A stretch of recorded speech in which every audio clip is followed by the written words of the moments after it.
2015 সালের জানুয়ারি মাস।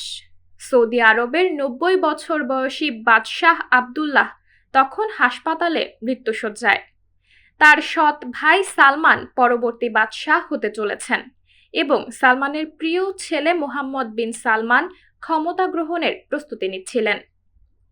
যুবরাজ মোহাম্মদ বিন সালমান শুধুমাত্র তার নামের আদ্যক্ষর MBS নামে পরিচিত ছিলেন এবং তখন তার বয়স মোটে 29 বছর।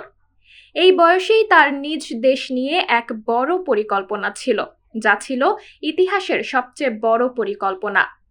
তবে তার আশঙ্কা ছিল যে নিজের সৌদি রাজ পরিবারের ভেতরে থাকা চক্রান্তকারীরা শেষ পর্যন্ত তার বিরুদ্ধে দাঁড়াতে পারে।